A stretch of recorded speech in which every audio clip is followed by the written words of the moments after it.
Hello.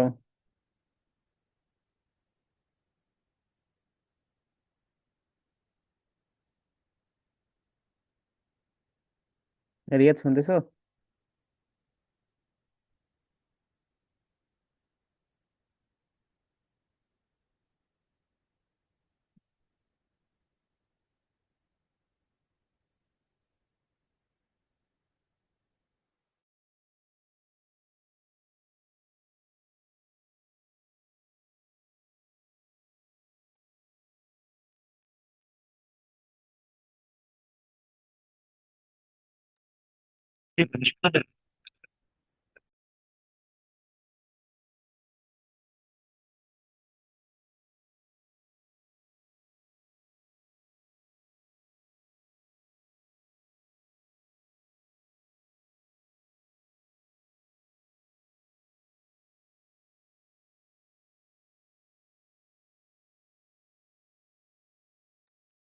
Hello.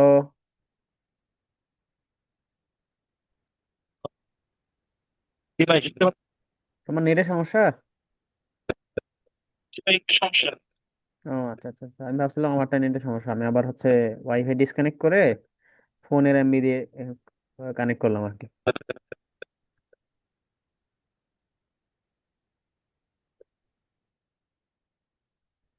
বাকিরা কি আসবে? সবাই একটু নক দাও তো। এই টাইম ভাই একটু বাড়িতে গেছে, আর নেট নাই। মানে রেকর্ডিং, ক্লাস রেকর্ডিংটা শিখবে আর কি। আর ইয়ার বিষয় হচ্ছে যে তোমার কাজের কতদূর অগ্রগতি বলো তো? ভাই আমি তো এখন বিভিন্ন জানি। তারপরে এই পিডিএফ তৈরি করতে পারি। শেয়ার দিব তোমাদের, আপনাদের হ্যাঁ, তোমাদের কি। অনেকে কিন্তু অনেক ভালো কাজ করতেছে। ইভেন অনেকের প্রায় কাজ মোটামুটি 70-80% হয়ে গেছে।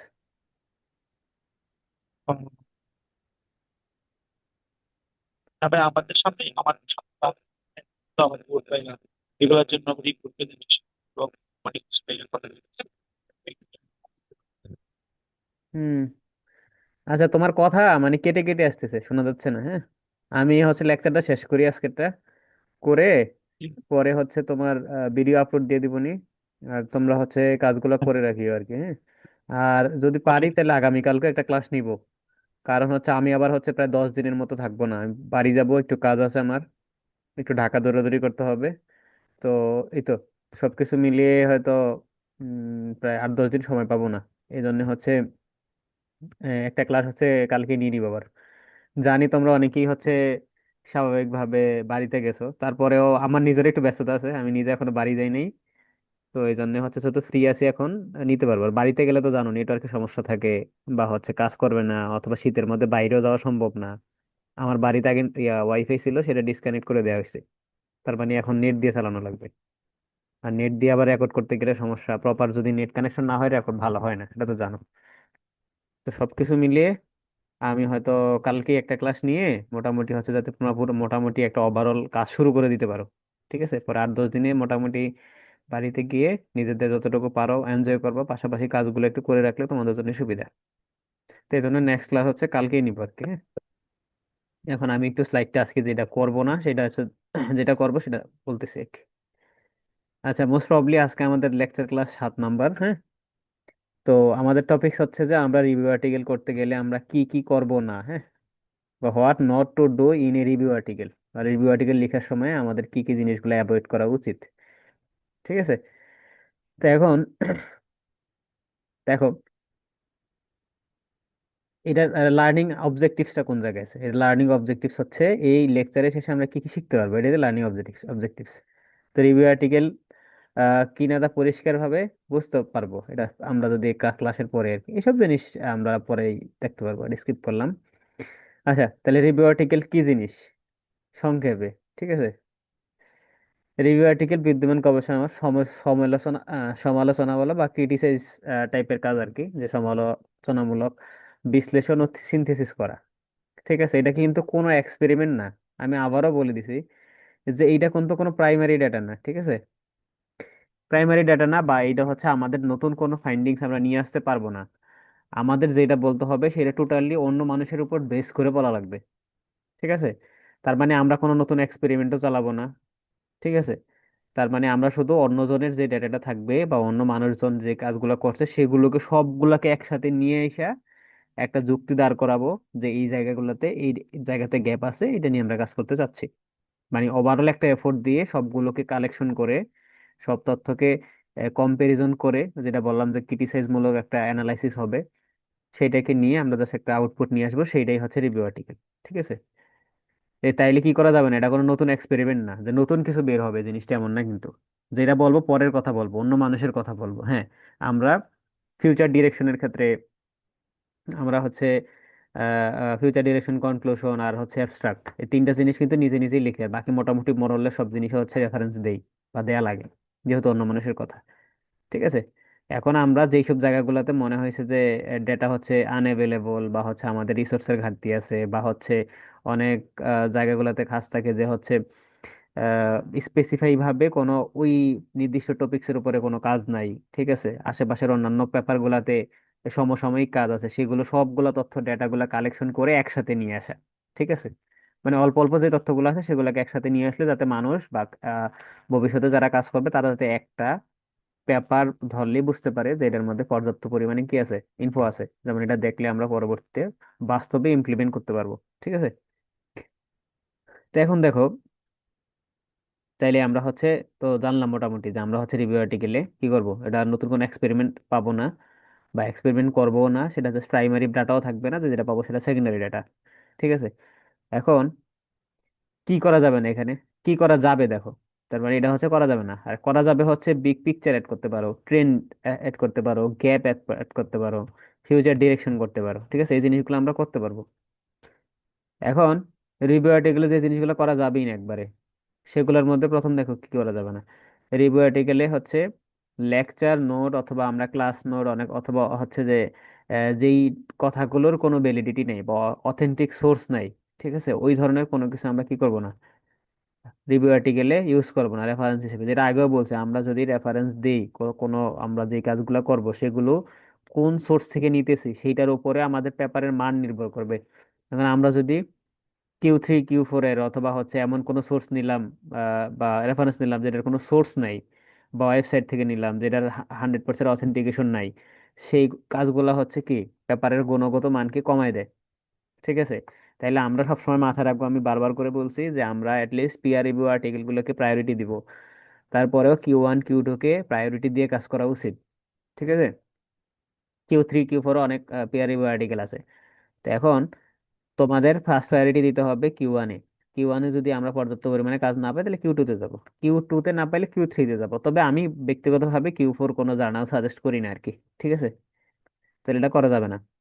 এখন দেখো, আর যেটা বললাম যে লেকচার নোট অথবা স্যার কিছু বলছে, অনেক সময় দেখবা প্রেজেন্টেশন আকারে অথবা অ্যাসাইনমেন্ট করছে কেউ, সেই অ্যাসাইনমেন্টটাকে কি করে দিছে, রিসার্চ গেটে আপলোড করে দিছে, যদিও সেটা তার একটা স্কিলস এর মধ্যেই পড়ে।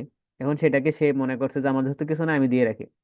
তো সেটা থেকে কোনো তথ্য নেওয়া যাবে না, আগে দেখতে হবে যে কোন জার্নাল, সেটাকে ভেরিফাই করে আমাদের তথ্য নিতে হবে। ঠিক আছে? আর একটা বিষয় যে কোনো জিনিসের ডেফিনেশন নেওয়া যাবে না। এক্সাম্পল, ডেফিনেশন নিলে ওই এই ধরনের কোনো কিছু করা লাগবে না যে হচ্ছে আমরা পরীক্ষার খাতা যেরকম করি আর কি, যেমন আমাদের যে আমরা প্রোবায়োটিক কি জানি না, প্রোবায়োটিকের ডেফিনেশন দিলাম, এটার এক্সাম্পল দিলাম, এক্সপ্লানেশন দিলাম, মানে এটা এটা কিন্তু আসলে বেসিক্যালি পরীক্ষার খাতা না। এটা হচ্ছে একটা রিসার্চ আর্টিকেল। তার মানে তুমি একটা সায়েন্টিস্ট অথবা তুমি আপকামিং সায়েন্টিস্ট যে হচ্ছে একটা নির্দিষ্ট সুস্পষ্ট গ্যাপ নিয়ে কাজ করতেছো। ঠিক আছে? এখানে তোমার কাছে ডেফিনেশন শিখতে কেউ আসে নাই, এক্সাম্পলও শিখতে আসে নাই, এক্সপ্লানেশনও শিখতে আসে নাই। তুমি যেটা নিয়ে কাজ করতেছো, যেমন কেউ হচ্ছে একজন দেখলাম হচ্ছে সিজনাল এপিডেমিওলজি অফ ডেঙ্গু নিয়ে কাজ করতেছে, তো সে এখানে ডেঙ্গুর ডেফিনেশন দিয়ে শুরু করতে পারে, এখানে এক্সপ্লানেশন দেওয়ার দরকার নেই, ডেফিনেশনের কি এক্সপ্লানেশন আছে। ঠিক আছে? এখন সে এক্সপ্লানেশন কোথায় করবে বা রিলেট করবে কোথায়, সিজনাল যে ইনফ্লুয়েন্স গুলো আছে বা সিজনাল কি কি ভেরিয়েশন তৈরি হয় ওইখানে করবে। তার মানে ডেফিনিশনের সাথে কোনো ধরনের কোরিলেশনের দরকার নেই, ওটা জাস্ট আমরা সিম্পলি দিয়ে চলে যাবো। ঠিক আছে? আমাদের টাইটেল অনুযায়ী আমরা হচ্ছে আমাদের যে স্পেসিফিক টাইটেল নিয়ে আমরা কাজ করব সেটার উপরে বেস করে আমরা হচ্ছে সেটার সাথে অ্যালাইনমেন্ট করে যেটা যে ধরনের ইনফো নেওয়া দরকার সেগুলি আমরা নিব আর কি। ঠিক আছে? এমন না যে একটা জিনিস দিলাম সেটা হচ্ছে আমরা এক্সাম্পল দিলে সুন্দর হবে, এক্সপ্লানেশন দিলে আরো সুন্দর হবে। এখানে আমরা সুন্দর করতে বসিনি, আমরা বসছি হচ্ছে একটা গ্যাপকে প্রায়োরিটি দিয়ে কাজ করতে হবে। এখন সেই রিলেটেড কোনো যদি উদাহরণ পাই তাহলে দিব, সমস্যা নেই, সেই রিলেটেড এক্সপ্লানেশন পাইলে দিব। সিজনাল এপিডেমিওলজি অফ ডেঙ্গু নিয়ে কাজ করা মানে এইটা না, এই না যে আমরা হচ্ছে ওভারঅল ডেঙ্গু নিয়ে কাজ করব। ঠিক আছে, সিজন রিলেটেড যে যে জিনিসগুলো আসবে সেগুলো নিয়ে আমরা প্রায়োরিটি দিয়ে কাজ করতে হবে। ঠিক আছে। আর অনেকে হচ্ছে যেমন টেক্সট বুকের ভাষা, টেক্সট বুকের যে আমাদের ভাষাগুলো আছে সেগুলো কি থাকে, একটু একটু কমপ্লিকেটেড থাকে। ঠিক আছে, দেখবো যে আমরা পড়াশোনা করতে গেলে তখন অনেক ওয়ার্ড মিনিং বুঝি না, তখন আমাদের কি করতে হবে? অবশ্যই সেই ধরনের ভাষা হুবহু ইউজ করা যাবে না। আমি আবারও বলছি, যেমন কালকে আমি একটা হচ্ছে রিসার্চ আর্টিকেল রিভিউ করতে গেলাম, ওইটার মধ্যে কি হয়েছে মানে অনেকগুলো হচ্ছে এআই দিয়ে লেখা হয়েছে, হ্যাঁ। তারপরে হচ্ছে মোটামুটি ওইটাকে প্যারাফ্রেজ করা হয়েছে। তো এখন কিন্তু সব জিনিস অ্যাভেলেবেল, এআই যেমন সব ইউজও বেশি করা যায়, আবার এআই কে মানে কি করা যায়, ধরাও যায়, ডিটেক্টও করা যায় ইজিলি। তাইলে আমরা এগুলো অ্যাভয়েড করবো, নিজে যা বুঝি তাই লিখতে হবে, নিজে যা বুঝি তাই লিখবো। ঠিক আছে, সহজ ভাষায়। ঠিক আছে। এখন আচ্ছা, যেমন এখানে আরেকটা জিনিস, এখানে কিন্তু কি জিনিস যে মানুষ যেটা বলবে সেটা কি আমাকে কি করতে হবে, লিখতে হবে ইনটেক্সট সাইটেশন আকারে, বা এটা কি পরে আমরা রেফারেন্স করি। ঠিক আছে, গত ক্লাস আমি হচ্ছে রেফারেন্স আর ইনটেক্সট সাইটেশনের উপর নিয়েছিলাম, তো মেবি হচ্ছে ওইখানে সবকিছু ক্লিয়ার হয়ে যাওয়ার কথা এই বিষয়গুলো। এখন এই যে দেখো কি বলছে, spermatogenesis is the process of which sperm is form. ঠিক আছে, তার মানে এই কথাটা কি আমি বলতে পারবো? এটা কিন্তু আমার কথা অবশ্যই না। তার মানে যদি এইভাবে উদাহরণ দেয় তাহলে সেটা কি হবে, ভুল উদাহরণ হবে। ঠিক আছে। এখন সঠিক অ্যাপ্রোচ কোনটা হয়, যেমন রিসেন্ট স্টাডিজ সাজেস্ট, তো অনেক জায়গায় দেখবা গিয়ে এটা হচ্ছে একটা রিভিউ আর্টিকেল লেখার একটা ট্রিক্স আর কি। যেমন রিসেন্ট স্টাডিজ সাজেস্ট, অথবা সামওয়ান, ওই ইয়াকে দিয়ে মানে অথরকে দিয়ে দেয়া যায় অমুক পেপার সেইড এইটা, বা অমুক ব্যাপারে হচ্ছে আমরা কি করছি এটা অ্যানালাইসিস করে পাইছি, এই টাইপের আর কি। মানে কথাটা হচ্ছে টোটালি অন্যজনের উপর ডিপেন্ডেন্ট করে দিতে হবে। মানে সে এটা বলছে, সে এটা সাজেস্ট করছে, সেটা পরামর্শ দিছে। ঠিক আছে, বা সে তার ফাইন্ডিংস এগুলো পাওয়া গেছে, এই টাইপের কথা বলবো আমরা। তাহলে কি বলছে দেখো, recent studies suggest that oxidative stress play central role of the অ্যাবন। তার মানে হচ্ছে এই টোটাল এই রিসেন্ট স্টাডিজ সাজেস্ট মানে অন্য একটা পেপার থেকে এটা নেওয়া হয়েছে, পরে আমরা গিয়ে দিয়ে দিব। তার মানে এটা হচ্ছে সুন্দর করে অন্যের উপরে চাপায় দেওয়া বলে। তো এখন এটাকে সরাসরি আমরা কি করতে পারবো না, বলতে পারবো না, কারণ এটা সরাসরি আমার নিজের কথা না আর কি। ঠিক আছে, তো কিছু কিছু জায়গায় এগুলো ইউজ করতে হবে। যেমন এক ধরো যে সরাসরি কথা ইউজ করতেছো, করতে করতে দেখবা মানে কাইন্ড অফ হচ্ছে আহ, মনে হইতেছে যে সবকিছু একবারে প্রত্যক্ষভাবে হইতেছে, যেমন একটা ডিরেক্টলি হচ্ছে আমরা বলতেছি। তখন ওই ধরনের জিনিসগুলো অ্যাভয়েড করে আমাদের এই ধরনের সেন্টেন্স মারতে হবে মাঝে মাঝে। ঠিক আছে, দিতে হবে। ঠিক আছে। আর এগুলো হচ্ছে যেমন অন্যের কথাগুলো বললাম, যেমন কোথাও যেটা বললাম যে ভুল উদাহরণ, অন্যের জিনিসগুলো যেমন এই ফর্মে আমি পাইছি, যেমন spermatogenesis is the process of sperm formation, তাই তো। এখন এইটাকে সরাসরি আমি কি করে দিলাম, মেরে দিলাম। তো এখন এইটাকে জাস্ট আমি যেটা বললাম, spermatogenesis is the process of sperm formation. ঠিক আছে, তার মানে এখানে দেখো spermatogenesis is the process by which, তার মানে কি, এই জায়গায় একটা আমি যেটা বুঝছি সেটা কিন্তু আমি নিজের ভাষায় বললাম। আর এখানে যেটা বলা হয়েছে এটা কিন্তু হুবহু আমরা লিখি নাই। ঠিক আছে, তার মানে কি সেম জিনিসটা আমরা নিব না কখনোই। তার মানে তো জানো সেম জিনিস নিলে কি হবে, প্লেজিয়ারিজমে ধরবে, এটা কখনই নেওয়া যাবে না। তার মানে এইটাকে যদি আবার তুমি প্যারাফ্রেজ করো, প্যারাফ্রেজ করলে কিন্তু অন্য জিনিস আসবে। ঠিক আছে, মানে তখন আরেকটু গুছালো ভাবে মনে হবে। তো তুমি যা বুঝছো, the spermatogenesis is the process of sperm formation, simple এইটুকু বুঝছি। এর মধ্যে গ্রামাটিক্যাল ভুল আছে, সমস্যা নেই, ওকে। তুমি গ্রামাটিক্যাল ভুল ধরার দরকার নেই তো। পরবর্তীতে তুমি সফটলি সবকিছু ইয়েটি করে তখন তখন দেখবা যে না, গ্রামার কিছু মিস্টেক, গ্রামার মিস্টেক দিয়ে একটা থাকতেই পারে। ঠিক আছে, এগুলো আমরা একবারে কাজের শেষে যখন সাবমিট করবো তার আগে গিয়ে ঠিক করবো। গ্রামার ইউজ করতে গেলে তখন আমরা মানে এআই রিলেটেড যেগুলো দিয়ে গ্রামার কারেকশন আছে সেগুলো করবো না, নর্মাল যেগুলো গ্রামার কারেকশন করা যায় সেগুলো দিয়ে করবো। ঠিক আছে।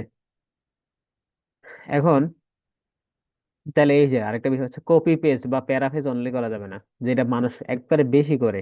এই জিনিসটা আমি সবাইকে দেখলাম, প্যারাফ্রেজ করে অথবা কপি পেস্ট মারে, এই জিনিসটা খুবই বাজে অভ্যাস আর কি, বাজে প্র্যাকটিস। এই জিনিসটা মোটেও করা যাবে না, এগুলো মোটেও করা যাবে না, তাইলে কিন্তু একবারে কাজের মান যা হচ্ছে ভাই তাতে নষ্ট তাহলে হয়ে যাবে। প্যারাফ্রেজটা কিভাবে কি করবো ভাই?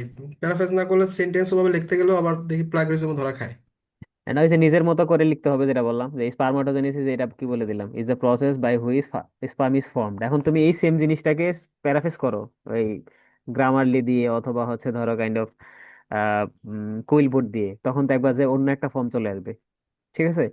আর কিন্তু তুমি ভাই যেটা যে বলছো, হুম, হুম, কুইল বটে তো একটা এআই না, তখন আবার প্লাগরিজম ধরার চান্স আছে না এখানে? না না, তুমি ধরো যে এটা দিয়ে যে কোনো মাধ্যমে প্যারাফ্রেজ করলা, হ্যাঁ, ঠিক হ্যাঁ, আছে? তো করলে কি হবে, সেটা তো এআই টুলস, এআই দিয়ে আসবে। হ্যাঁ, এখন তুমি সেটা কি করতে হবে, তুমি ধরো এখানে তুমি কি বুঝছো এটা পরে, যে স্পারমাটোজেনেসিস একটা প্রক্রিয়া যেটার মাধ্যমে স্পার্ম ফর্মেশন হবে, শেষ। তুমি সিম্পল নিজের ভাষায় যা বুঝছো তাই লিখো না, সমস্যা তো নাই। আমি এটা কি মেনশন করতে চাচ্ছি আর কি, যে তুমি স্পারমাটোজেনেসিস যে জিনিসটা বুঝছো এই লাইনটা পড়ে সেটাই লিখবা।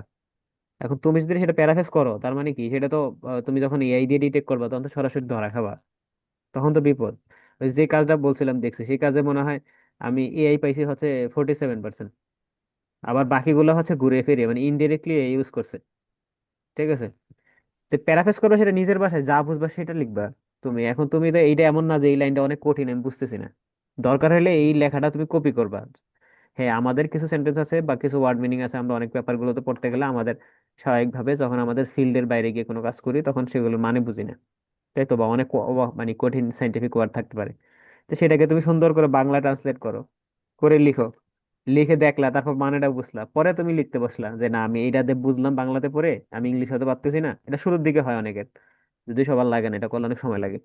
তখন তুমি সেটা থেকে আস্তে আস্তে তুমি একটা সেন্টেন্স ফর্ম করলা। বুঝতে পারলাম? হ্যাঁ, হ্যাঁ যে ভাই। তুমি সেটার মানে বুঝলা, বুঝে নিজে হচ্ছে একটা সেন্টেন্স ফর্ম করবা পরে সেটাকে দিয়ে, তুমি যা বুঝছো সেটাকে। ঠিক আছে? আবার কি করা যাবে না, জি ভাই। কমপ্লেক্স সেন্টেন্স বেশি গঠন করা যাবে না। ঠিক আছে? কমপ্লেক্স সেন্টেন্স বেশি গঠন করতে গেলে তুমি দেখবা চ্যাট জিপিটি বা এআই দিয়ে যতগুলো কাজ হয় ম্যাক্সিমামই ওরা হচ্ছে কমপ্লেক্স সেন্টেন্স ইউজ করে। তোমরা তো অল টাইমই হচ্ছে চ্যাট জিপিটি ইউজ করো ম্যাক্সিমামই। তো সেক্ষেত্রে দেখো কমপ্লেক্স সেন্টেন্স বেশি ফর্ম হয়। তো এটাও কিন্তু কমপ্লেক্স সেন্টেন্স, ঠিক না? হুইস। তো এখন তুমি সেটা যাই বললে, spermatosis is the process of sperm formation, শেষ, সিম্পল। সিম্পল জিনিস সিম্পল ভাবে বলে দিবে। এখন তুমি জীবনে আমি যেটা বললাম এই জিনিসটা জীবনে ওরা দিবে না, ওরা দিবে একটু কঠিন, হ্যাঁ একটু বেশি প্রফেশনাল। ওদের ধরো যে ইংলিশের লেভেল হচ্ছে ধরো C1 C2, আমারটা হচ্ছে ধরো B1 B2। তো সেই জিনিসটাতে তুমি বুঝবাই, যেমন আমি কমপ্লেক্স সেন্টেন্স খুব কম পারবো ইউজ করতে, ওরা তো বেশি করবে। ঠিক আছে? তো এই জন্য এটা করা যাবে না আর কি, প্যারাফ্রেজ করবা সেটা নিজে করবা, না বুঝলে সেটার মানে বের করে নিবা, যে আমি এটা বুঝতেছি না, তার মানে আমি এটা মানে একটু বের করে নিলাম, এটা বাংলা অর্থটা কি, পরে তখন সমস্যা হবে। এখন প্রথমে দুই একটা কাজ করতে গেলে এগুলো সমস্যা হয় প্রথম দিকে, আর পরবর্তীতে মোটামুটি এক্সপার্ট হয়ে গেলে তখন আর মোটামুটি সেন্টেন্সের স্ট্রাকচার দেখলে তখন নিজের মতো একটা ইয়া করে দেয়া যায় আর কি, লিখা যায়। ঠিক আছে? ভাই, আপনি আপনি তো এগুলো নিয়ে অনেক কাজ করছেন, এখন আমরাও তো ইন্ডিভিজুয়ালি আপনার কাছে অনেক টপিক শেয়ার করছি যে আমরা এগুলো নিয়ে কাজ করতে চাই। হুম। আমাদের সবার জন্য একটা টপিক দেন ইন্ডিভিজুয়ালি, যেটা হচ্ছে আমাদের সবার জন্য কাজে দেয় একদম ভালো একটা কাজ পেপার, সেখানে আপনিও থাকলেন আমরাও থাকলাম। এখন সেটা কি ধরনের কাজ করব এখন সেটা হচ্ছে তোমার? ভাই, যেহেতু আমরা ভেটেরিনারি রিলেটেড, সবাই দেখবেন মাইক্রোবায়োলজি রিলেটেড, ফার্মাসি, এগুলা এগুলা নিয়ে কাজ সবচেয়ে বেশি। এই রিলেটেড কোনো একটা কাজ হলে বা কোনো একটা টপিকস হলে আমাদের সবার জন্য, প্রোফাইলের জন্য ভালো হবে এটা। কারণ এখন এখানে আমি যারা আমি আছে ব্যক্তিগতভাবে এখন যে পরিস্থিতিতে আছি, হ্যাঁ, আমি খুব টাইট শিডিউলের মধ্যে আছি, কারণ আমার অ্যাপ্লিকেশন পিরিয়ড চলতেছে। তো সবকিছু মিলিয়ে আমি নতুন করে কোনো কাজে হাত দিব এমন আসলে সাহস পাইতেছি না আর কি, এটা হচ্ছে বিষয়। কারণ ভাই, আমি, আপনি আমাদের টপিক সিলেক্ট করে দেন ভাই। আমাদের তো 7 জন আছে, যে কয়জন আছে। হুম, আপনি হুম, মনে হুম। করেন এই যে আমাদের কয়েকজন আছে ডেইরি মাইক্রোবায়োলজির, আমি আছি মাইক্রোবায়োলজি এন্ড পাবলিক হেলথের, আবার কেউ আছে হচ্ছে ফার্মাকোলজির। সো ওভারঅল একটা জিনিসটা হচ্ছে কি, সবার ইন্ডিভিজুয়াল কিন্তু মাইক্রোবায়োলজি রিলেটেড হয়ে যায়। সো এরকম একটা টপিকস আমাদের সিলেক্ট করে দেন ভালো একটা। তো সবাই আমরা আমাদের কাজ বুঝিয়ে দেন, ওভাবে কাজ করি, মাঝে মাঝে মাঝে আপনি দেখে দিলেন। হ্যাঁ, এখন তোমাদের মধ্যে তো অনেকে আমাকে কয়েকজন লিখে হচ্ছে পাঠাও দিছে, হ্যাঁ, আমি অবশ্য একজনকে রিভিউ করে পাঠাইলাম। কিছু জিনিস ভুল আছে তো, মানে লেখা প্রায় ধরো যে 80% হয়ে গেছে। কি, নাম না বলি, হ্যাঁ, পরে আবার দেখা গেল একজন আরেকজনকে হিংসা করবা তখন বিপদ। তো এখন জিনিসগুলো হচ্ছে যে কাজ তো চলতেছে, এখন হুট করে যে কাজটা তোমরা চিন্তা ভাবনা করছো, প্ল্যানিং করছো, আমি চাই না যে তোমাদের লিস্ট ওই প্যাশনকে রেসপেক্ট করি হচ্ছে সাজেস্ট করবো। পরবর্তীতে তোমাদের যদি ইচ্ছা থাকে যে ভাই এটা কাজ মোটামুটি কাভার আপ হয়ে গেছে, তখন আমি পরবর্তীতে নতুন কোনো জিনিস হইলে আমি তখন সেটা নিতে পারবো আর কি উদ্যোগ, হ্যাঁ। কিন্তু এখন সবাই যারা ব্যক্তিগতভাবে কাজ করতেছে, যেমন যে কাজটা হচ্ছে কারেকশন আমি দিছি, সেটা মনে হয় কারেকশন করতে আরো মনে হয় সপ্তাহখানেক বা 15 দিন লাগবে। তার মানে মোরলেস 1 মাসের মধ্যে কাজটা সাবমিট করতে পারবে। তো এখন তাকে দিয়ে তো নতুন কাজটা রান করানো টাফ। ঠিক আছে? কাজ শুরু করলে সবাইকে নিয়ে করতে হবে। টিম টিম হিসেবে, হ্যাঁ। আর যেহেতু আমরা একসাথে আছি বা তোমরাও আমার সাথে ফ্যামিলিয়ার হয়ে গেছো অলরেডি, তো আমরা চাইলে নতুন যে কোনো জিনিস শুরু করতে পারবো, সমস্যা নেই। আমার আমার প্রচুর পরিমাণে আইডিয়া জমে আছে, কিন্তু ছেলে পেলেতে কাজ করতে পারতেছি না, যেটা বললাম যে সবাই চ্যাট জিপিটি দিয়ে করতেছে অথবা এটা করতেছে। দুঃখের বিষয় হচ্ছে যে বড় ইউনিভার্সিটি যেগুলো আছে, পাবলিক ইউনিভার্সিটি, এগুলোতে পলিটিক্স একটু বেশি চলে। আর বিশেষ করে তোমরা ঢাকার আশেপাশে, তো তোমরা একটু মোটামুটি বাকিদের তুলনায় একটু আগানো, এটা আমি নিজেও জানি। তো তোমাদের থিঙ্কিং লেভেল যেটা, মানে আমাদের ডিপার্টমেন্টটা হচ্ছে মানে আমাদের রাজশাহী ইউনিভার্সিটি সবচেয়ে বেশি বিসিএস পাওয়ার ডিপার্টমেন্ট। তো সেখানে ধরো মানে কাইন্ড অফ এই ধরনের মেন্টালিটি কম আছে যে এই ফিল্ডে এসে কাজ করবে। দু একজন আছে হয়তো বিদেশ যাবে, আমার একটা ফ্রেন্ড আছে নিয়ামত করেন, আমার ভালো কাজ করে। তো এই বিষয়গুলো আছে। তো এখন ওই যে বললাম যে কাজটা অলরেডি যেহেতু তোমাদের রানিং আছে, ওইটাকে জাস্ট হচ্ছে আমরা মোটামুটি ভাবে আগানোর পরে পরবর্তীতে আমরা কাজ করতে পারবো। ঠিক আছে। আর হুট করে আমি একটা কাজ দিলে হচ্ছে আমার তোমাদের সবার তো নিজস্ব পছন্দ অনুযায়ী টাইটেল, তোমরা তো নির্দিষ্ট টপিক আমাকে বলে দিছো, সেই টপিকের বাইরে গিয়ে কিন্তু আমি কোনো কিছু বলি নাই। হয়তো হয়তো একটু জাস্ট অ্যাডজাস্ট করা বা একটু রিলেভেন্ট করা, অথবা যেটা হচ্ছে একটু গ্যাপটা খুঁজে বের করে দেওয়া, কয়েকজনকে আমি সাজেস্ট করছি। আর বাকিদের বিষয় হচ্ছে যে আমি যখন কাজ করতে যাব তখন অবশ্যই আমি ব্যক্তিগতভাবে যেগুলা মনে হয় যে গ্যাপ বেশি আছে, অথবা যে জিনিসগুলো আমার সাথে সবার আসলে প্যাশনটা তো এক না, বা সবার ধরো ইন্টারেস্টের জায়গাটাও তো মিলবে না। তো সেই ক্ষেত্রে আমি আবার একটু অন্যভাবে চিন্তা ভাবনা করে অ্যাটলিস্ট গ্যাপটা বের করতে টাইম নিয়ে পরে হয়তো কাজ শুরু করলে তোমার সবাইকে জানাবো নি, সমস্যা নেই। তবে এখন আমি যে অবস্থাতে আছি আমার মনে হয় না আমি কোনো কাজ রান করে দিতে পারবো, কারণ তোমাদের প্রত্যেকজনের এটা কাজগুলোকে রিভিউ করা আমার জন্য খুব টাফ। তারপরে আমার করতে হবে জিনিসগুলো, হ্যাঁ। এর মধ্যে বললাম তো আমার একাডেমিক চাপ আছে, ল্যাবের কাজও মনে হয় ভালোভাবেই শুরু হবে। তো সবকিছু মিলিয়ে এই তো, এগুলো শেষ করি, পরবর্তীতে কাজ করার ইচ্ছা থাকলে ইনশাল্লাহ কাজ করা যাবে, সমস্যা নেই। আমি এই ফিল্ডেই থাকবো, এই ফিল্ডেই আছি, যতদিন বেঁচে আছি এই ফিল্ডে কাজ করব। তো ইনশাল্লাহ আমার যে কোনো বিষয়ে অ্যাটলিস্ট কোঅপারেশন পাবা, সমস্যা নেই। ঠিক আছে। জি আর ভাইয়া। তোমার কাজ কত দূর বলো? ভাইয়া আমি তো একটু দৌড়াদৌড়ির মধ্যে ছিলাম। আমি রবিবার রাতের মধ্যে আপনারা যে বলছিলেন না হুম পেপারগুলো হুম সিলেক্ট হুম। করে আপনাকে পাঠাইতে, আমি রবিবার রাতে ইনশাল্লাহ সবগুলো আপনাকে দিয়ে দিব ভাই। আমার আব্বু একটু অসুস্থ, তো এর জন্য আব্বু নিয়ে দৌড়াদৌড়ি করা লাগতেছে। যে আজকে আমি আসছি ক্যাম্পাসে ল্যাপটপের চার্জার ভুলে রেখেছি, আবার কালকে সকালে চলে যাব। হুম হুম। তো এখন বিষয় হচ্ছে যে আমার ওই যে বললাম যে ব্যক্তিগতভাবে একটু সময় স্বল্পতা আছে, আমি এখনো বাড়ি যাইতে পারতেছি না, বন্ধ হয়ে গেছে অবশ্য 3-4 দিন আগে। তো দেখি একটু যাব, মনে হয় 29 তারিখের দিকে বা 28-29 তারিখের দিকে। ভাইয়া মেইনলি কোন দেশের জন্য অ্যাপ্লিকেশন করতেছেন, কোরিয়া? কোরিয়া বলতে কোরিয়ার রিসার্চ প্রপোজাল এখন আমার লেখা হয় নাই, আমি এটা লিখতে বসতে হবে, সময় পেতেছি না, এটাই সমস্যা। এটা এই মার্চে অ্যাপ্লাই করতে হবে আর এমনি কি। আপনার কোথায় কোথায় আসছে এখন অলরেডি? আমার এখন জাস্ট হচ্ছে আমি এই যেগুলো পাইতেছি যে আবেদন করার মতো, কোথায় করলাম একটা একটা পিএইচডিতে অ্যাপ্লাই করবো, সেটা ইয়াতে, অস্ট্রিয়াতে। ওইটার জন্য হচ্ছে একটু দৌড়াদৌড়ি করা লাগতেছে। আর সমস্যা হচ্ছে যে রিকমেন্ডেশন নেওয়াটা খুব টাফ, এটা জানো। তোমাদের আমি হ্যাঁ হ্যাঁ। রিকমেন্ডেশন দেওয়ার মতো আসলে তেমন কেউ এখনো হই নাই যে তোমাদের রিকমেন্ডেশন দিয়ে দিলে সেটা আদৌ কাজে লাগবে। তবে আমি সত্য কথা বলতে আমার ডিপার্টমেন্টের যে রিকমেন্ডেশন, হ্যাঁ, মানে বলেই দেওয়ার একাডেমিক থেকে একজন লাগবে, অথবা রিসার্চ সুপারভাইজার যার আন্ডারে কাজ করছে তার আন্ডার থেকে একটা লাগবে। তা আমি হচ্ছে আমার যে একটা অ্যান্টিবায়োটিকের উপর কাজ করছিলাম, ওই কাজটা হচ্ছে মাইক্রোবায়োলজির এখানকার যে চেয়ারম্যান আছেন উনি, মানে জেনারেল মাইক্রোবায়োলজি আর কি, আমাদের স্পেশালাইজড, মানে এটা হিউম্যান মাইক্রোবায়োলজি। তো ওইখানে হচ্ছে উনি অনেক ভালো, ওনাকে তুমি যদি রাত 3টা বাজেও বলো যে স্যার রিকমেন্ডেশন লাগবে, বা আমি বলি, স্যার দিয়ে দিবে। ঠিক আছে। আর আমার ডিপার্টমেন্ট স্যার যারা, তারা ইমেল মনে খোলে 3-4 দিন পর পর, 1 সপ্তাহ পর পর। তো ঠিক আছে। তার মানে তো সমস্যা, আমার তো ডেডলাইন থাকে, বা তাদের কাছে সাথে ল্যাপটপ থাকে না। তো এটা হয়তো স্বাভাবিকভাবে যার যেটা একটা স্বাভাবিকভাবে সে ওই সিচুয়েশনটার সাথে অ্যাডজাস্ট হয়ে গেছে তার। এখন তো আমার একটা হুট করে জিনিস তার আমার আমার জন্য তো প্রায়োরিটিটা দিবে না। তো এই জন্য বললাম, যদি হচ্ছে আমি নিজে হচ্ছে রেকমেন্ডেশন ম্যানেজ করতে গিয়ে অনেক বেশি ঝামেলার মধ্যে পড়ে আছি। ইভেন বাড়িতে যাওয়া দেরি হয়েছে এই কারণেই বা হবে। তো এই জন্য বললাম যে তোমরা যেহেতু কাজ করতেছো, আমি যেহেতু মোটামুটি সবার একটু পটেনশিয়ালিটি একটু মানে যাচাই করার একটু সুযোগ হইতেছে, আবার যেহেতু একটা কাজ তো হবে সবার। তো সেই যে ভাবলাম যে যদি তোমাদের কখনো লাগে, হয়তো 6 মাস পরে লাগবে বা 1 বছর পরে লাগবে, তখন হয়তো বা আমি বাই এনি চান্স যদি আল্লাহ চায় তো বিদেশ চলে যেতে পারি। তখন যদি যাই তাহলে তো আমি মোটামুটি এটা রিকমেন্ড করার মতো অবস্থায় চলে আসবো, তখন তোমাদের দিতে পারবো আর কি।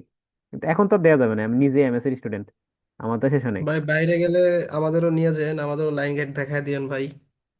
এখন এটা ভাগ্যের উপরে আসলে, হ্যাঁ, এটা বলা মুশকিল আগে থেকে যে কার কোথায় হয়। ঠিক আছে, এখন ওই যে বললাম যে রিকমেন্ডেশন যদি লাগে তারপর আমি দিব, সমস্যা নেই, এটা নিয়ে চিন্তা করতে হবে না। আর কারণ এটা নিচে আমি ভুক্তভোগী যেহেতু আমি জানি স্যাররা আসলে ফেমিলিয়ার না এইসব জিনিসে, আবার এক লেভেল স্যাররা আরেক লেভেল স্টুডেন্টকে হচ্ছে রিকমেন্ডেশন দিবে না। কারণ আমার এক স্যার বলছে হচ্ছে "এই তুমি মেডিসিনে মাস্টার্স করতেছো, তুমি এখানে কেন দিব"। ঠিক আছে, তো তোমার স্যাররা কই? তো আমার স্যার বললাম যে আমরা একটু ব্যস্ত, তুমি অন্য কাউকে দেখো। তা আমি যাবো কই, ঠিক না? তো ডিপার্টমেন্টের একটা ইয়া থাকে, প্রতিহিংসা থাকে, তো এটা তো জানো ন্যাচারাল বিষয়গুলো। এগুলো স্যাররা সবাই তো আর আন্তরিক হবে না। এই হচ্ছে বিষয় আর কি। এখন বলো তো, ঠিক আছে, তোমার কাজটা হচ্ছে একটু কন্টিনিউ করে শেষ করো, হ্যাঁ।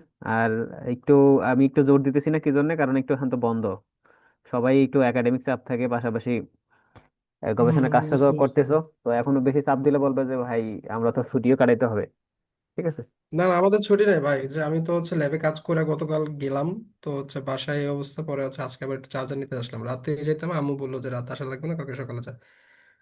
করো, কাজ করো, ওই তোমাদের কয়েকজন ভালো কাজ করতেছে, হ্যাঁ, দেখলাম ভালো আচ্ছা ভাই, লিখছে। একটা জিনিস আমি আপনাকে একটু জিজ্ঞেস করি ভাই। হুম হুম আপনার হচ্ছে কি, আমি তো হচ্ছে নিউট্রিয়ন ব্রোথ দিয়ে আমার স্টক করা ব্যাকটেরিয়া গ্রো করছি।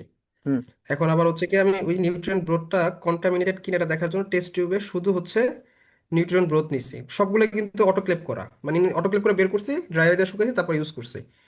হুম। এখন দেখলাম যে যেটাতে আমি স্যাম্পল দিচ্ছি সেটাও গ্রো করতেছে, নিউট্রিয়েন্ট ব্রোথও দেখলাম কন্টামিনেটেড।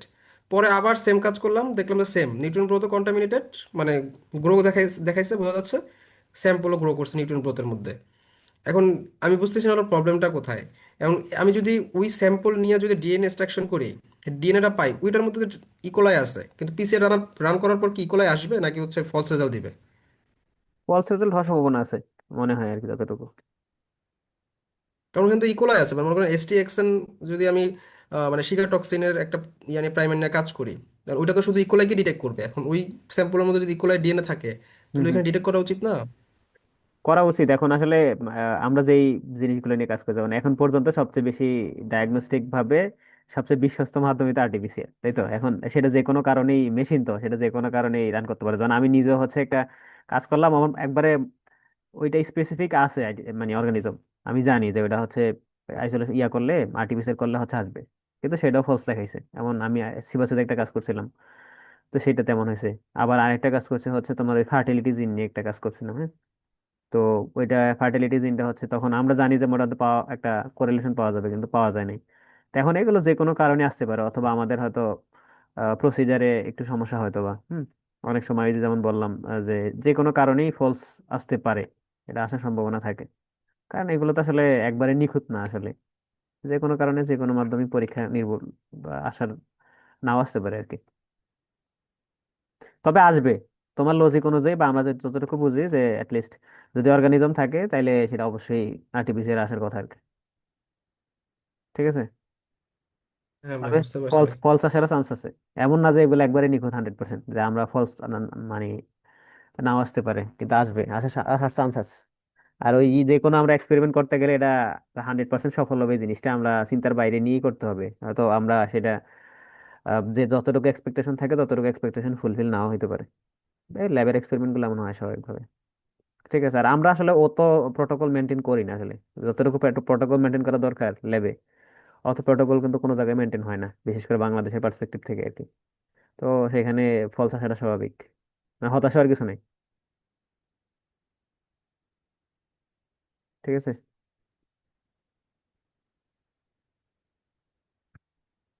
আচ্ছা, আমি কোথায় যেন দিলাম,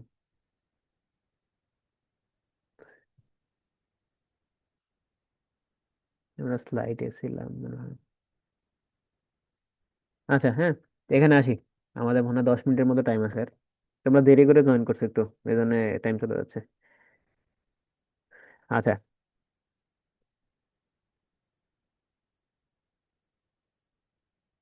এই যে জিনিসটা, অন্যের জিনিসটাকে নিজের মতো করে বুঝে পরে লিখতে হবে, ঠিক আছে।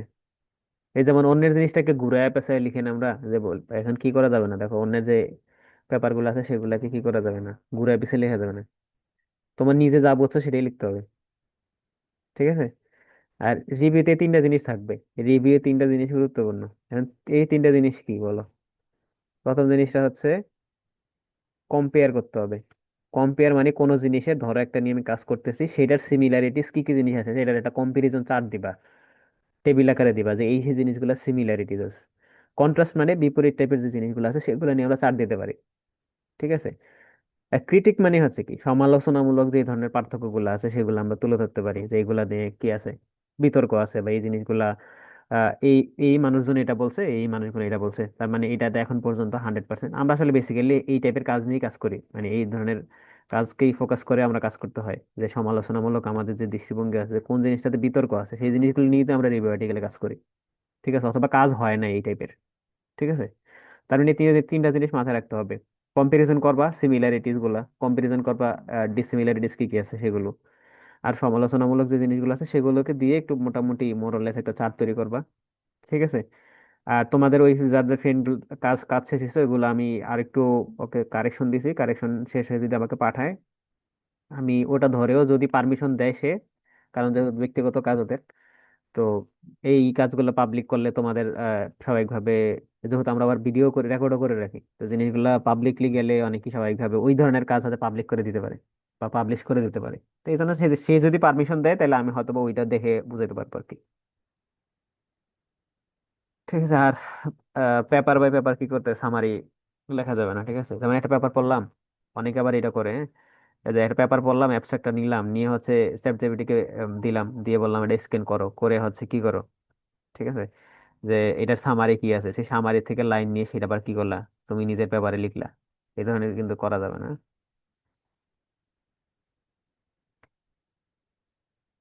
আচ্ছা, author A did this, author B did this, এটা না, ওই ডিড দিস না, ওই যে এর আগে যেটা বলছিলাম না, এই যে অমুক অথর হচ্ছে সাজেস্ট করছে বা অমুক অথর ইয়া করছে, হ্যাঁ, এই ধরনের জিনিস বলতে হবে।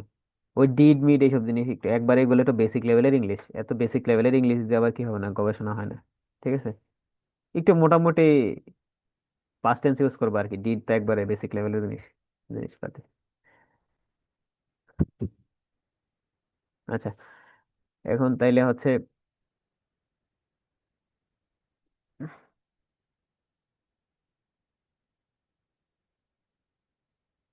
ওই যে হচ্ছে ডিসকাশন। আরেকটা জিনিস হচ্ছে যে আমাদের যেই রিভিউ আর্টিকেল আছে সেখানে কিন্তু ডিসকাশনটা গুরুত্বপূর্ণ।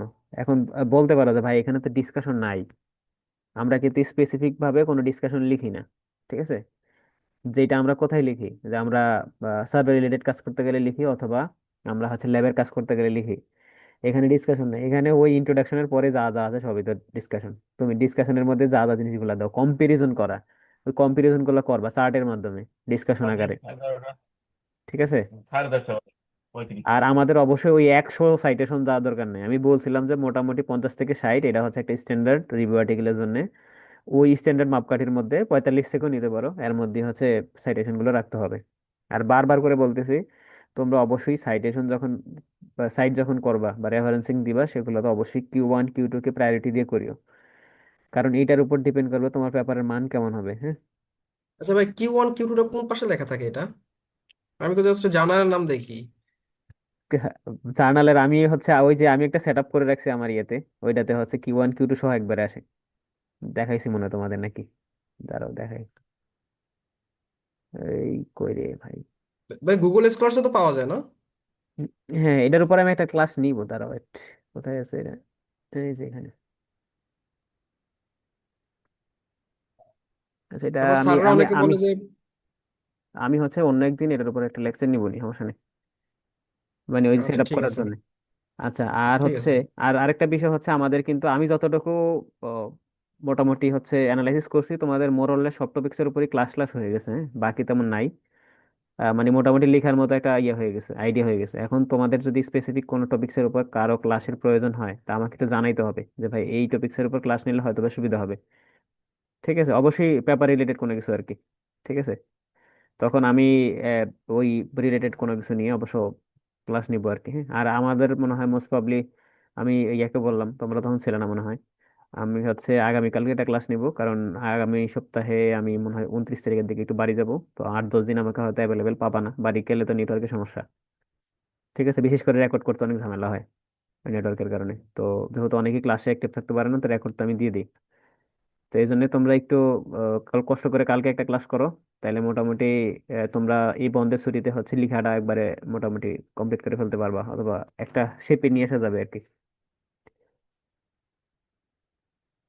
ঠিক আছে, আর এই রিভিউ আর্টিকেলের মধ্যে কয়েকটা জিনিস গুরুত্বপূর্ণ, যে আমরা what is none, what is controversial, what is missing, এটা বারবার করে বলছি, অনেক ক্লাসে বলছি। ঠিক আছে, তো আমরা শেষ করে দিব, তেমন বেশি কিছু নাই, 3-4 মিনিট আছে।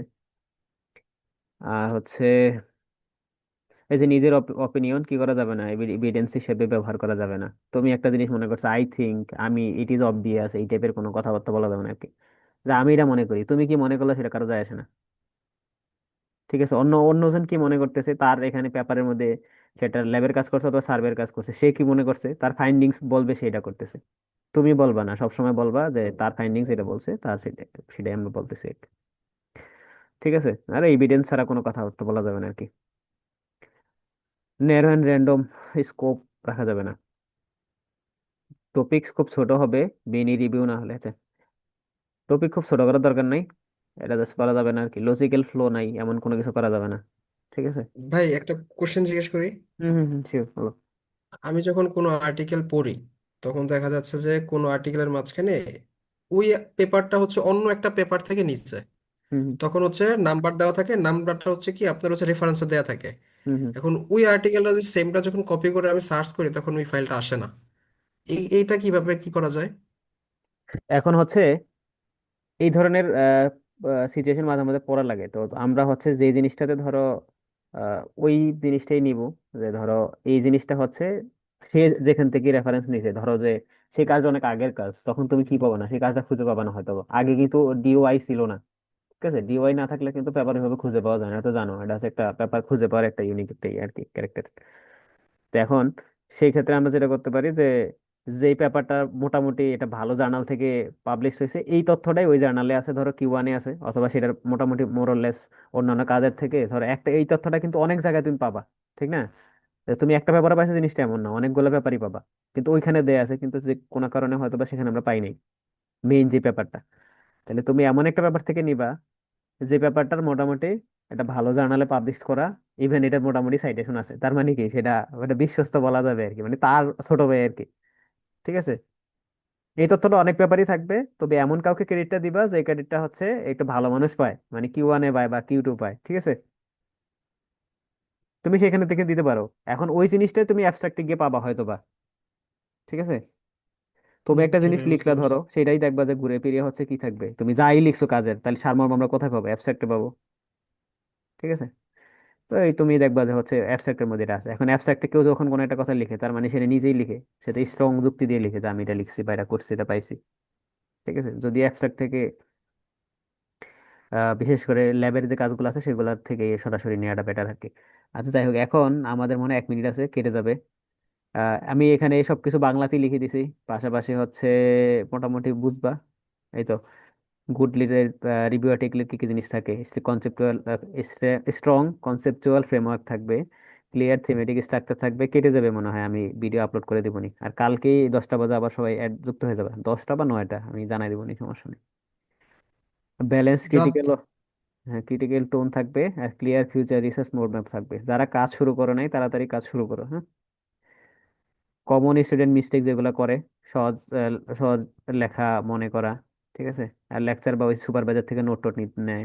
ডিসকাশন দুর্বল হয়, কনক্লুশন খুব জেনেরিক হয়। কনক্লুশনটা দেখলাম একজন লিখছে, কনক্লুশনটা একবারে জেনেরিক লিখে দিছে, হয়তো চ্যাট জিপিটি মেরে লিখছে। এগুলো খুবই করা যাবে না, হ্যাঁ, এগুলো অ্যাভয়েড করতে হবে। এই তো মোটামুটি শেষ আর